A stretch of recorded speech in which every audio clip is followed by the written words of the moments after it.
होली का त्योहार है और अब चारों दिशाएं इसी रंग में रंगी हुई है। हर ओर हर्षोल्लास है। इसे भाईचारे का त्योहार भी कहते हैं। लोग पुरानी बातें भूलकर होली पर एक दूसरे को गले लगाते हैं। पर आपने अक्सर सुना होगा कि नई बहू ससुराल की पहली होली नहीं देखती है। होली के कुछ दिन पहले ही वह अपने मायके चली जाती है। हम आपको बताते हैं ऐसा क्यों। होली का त्योहार आता है तो मन में सबसे पहले याद आती है कि इस पर्व की वजह भी तो किसी की करुण पुकार ही थी। एक बच्चे की पुकार जो महज 11 से 12 साल का रहा होगा। नाम था प्रहलाद।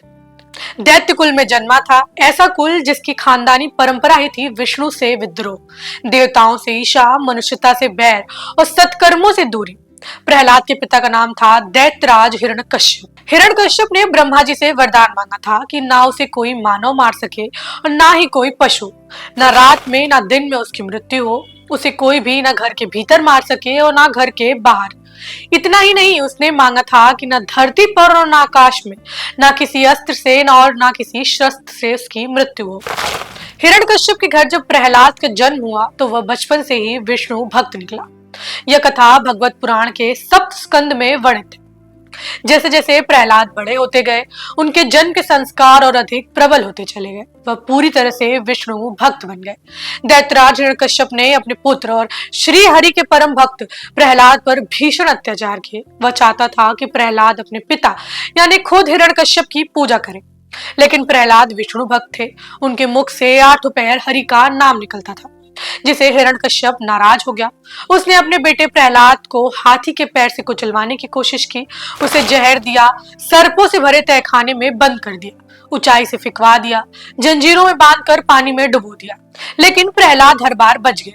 सब पैतरे आजमा कर जब हिरण्यकश्यप हार गया तब उसने होलिका का सहारा लिया। फिर हिरण्यकश्यप ने होलिका के साथ मिलकर प्रहलाद को मारने की योजना बनाई। होलिका हिरण्यकश्यप की बहन थी और उसका विवाह असुर विप्रचित से हुआ था। हिरण्यकश्यप की बहन होलिका यानी प्रहलाद की बुआ ने प्रहलाद को मारने के लिए अपने भाई का साथ दिया। भगवत कथा के अनुसार, विष्णु पुराण के अनुसार, होलिका को ब्रह्मा जी से वरदान में ऐसा वस्त्र मिला था जो कभी आग से जल नहीं सकता था। बस होलिका उसी वस्त्र को ओढ़कर प्रहलाद को जलाने के लिए आग में बैठ गई।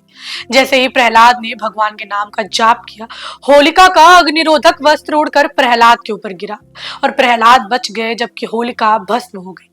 मान्यता है कि यह तब से बुराई पर अच्छाई की जीत के उत्साह के स्वरूप में सदियों से हर वर्ष होलिका दहन मनाया जाता है। होलिका दहन की कथा पाप पर धर्म की विजय का प्रतीक है। कई लोक कथाओं में होलिका की इस कहानी का एक और भी स्वरूप मिलता है। कहते हैं कि जिस दिन होलिका ने आग में बैठने का काम किया, अगले दिन उसका विवाह भी होना था। उसके होने वाले पति का नाम विप्रचित बताया जाता है। लोक कथा के मुताबिक विप्रचित की माँ जब बेटे की बारात लेकर होलिका के घर पहुंची तो उन्होंने उसकी चिता जलते देखी। अपने बेटे का बसने वाला संसार उजड़ता देख वह बेसुध होकर गिर पड़ी और वहीं पर प्राण त्याग दिए। बस तभी से यह प्रथा चली आ रही है कि नई बहू को ससुराल की पहली होली नहीं देखनी चाहिए।